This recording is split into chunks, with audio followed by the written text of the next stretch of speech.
Assalamualaikum warahmatullahi wabarakatuh. Perkenalkan, nama saya Deta Amelia, NIM 1052000037. Baiklah, saya akan mempresentasikan tentang demokrasi. Di sini teman-teman kalian tahu kan apa itu demokrasi?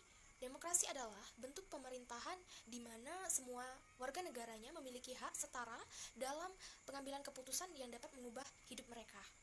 Nah, di sini dijelaskan tentang demokrasi, agama, dan masyarakat madani. Pemikiran yang dilontarkan akhir-akhir ini di Indonesia telah diterjemahkan menjadi masyarakat sipil. Sebenarnya itu merupakan imbas dari perkembangan pemikiran yang terjadi di dunia barat, khususnya di negara-negara industri maju di Eropa Barat dan Amerika Serikat. Dalam perhatian mereka terhadap perkembangan ekonomi, politik, dan sosial budaya di bekas Uni Soviet dan Eropa Timur. Dalam masyarakat Barat sebenarnya adalah konsep lama yang dilupakan. Ia mulai bangkit atau diungkapkan lagi dalam kaitannya dengan perkembangan masyarakat di Eropa Timur di bawah rezim sosialis. Dalam teori perjuangan kelas Marx, buruh dan para penganggur akan melakukan pemberontakan melawan dominasi kaum berjuis. Dalam teori kasus Polandia, rezim sosialis justru mendapat perlawanan dari kelas buruh. Padahal rezim sosialis memerintah atas nama kelas buruh dan kaum berjuis dianggap tidak ada. Menarik untuk diamati bahwa Polandia adalah sebuah negara yang mayoritas penduduknya beragama Katolik yang taat. Sri Paus yang sekarang menduduki tahta Vatikan adalah seorang rohaniawan yang berasal dari Polandia.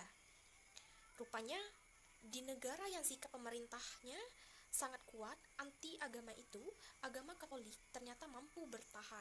Gerakan kemasyarakatan adalah bagian yang esensial dan merupakan pertanda kehadiran masyarakat sipil. Karena itu kita bisa menarik kesimpulan adalah sistem komunis pun sebuah masyarakat sipil bisa tumbuh, walaupun ia tumbuh sebagai kekuatan reaksi atau antitesis terhadap dominasi negara. Di Polandia, kita bisa menengok kepada gereja dan umat beragama.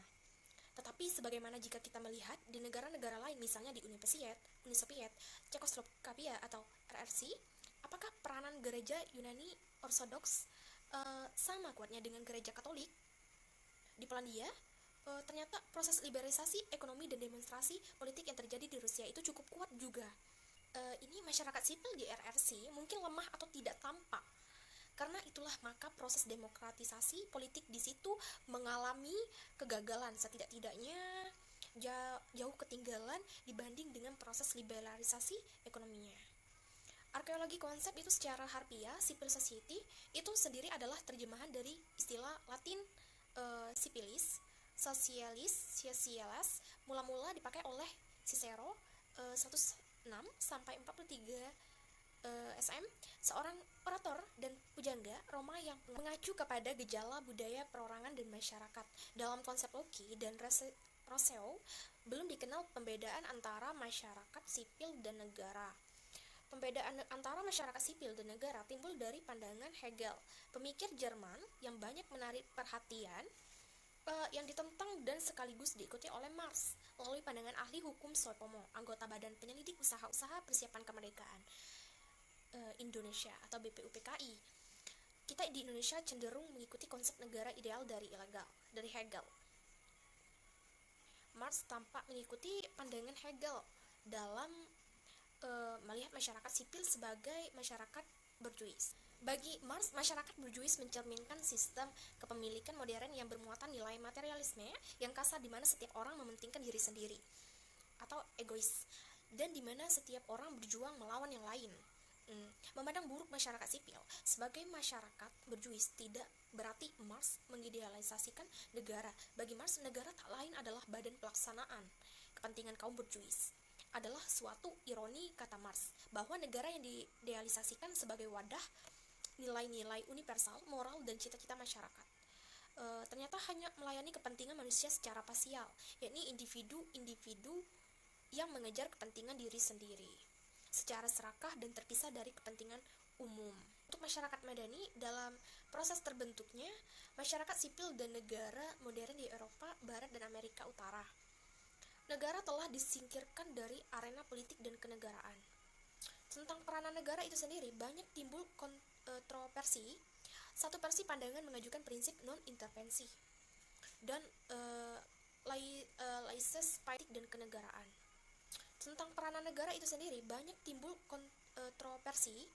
Satu versi pandangan mengajukan prinsip non-intervensi dan laissez-faire di bidang ekonomi.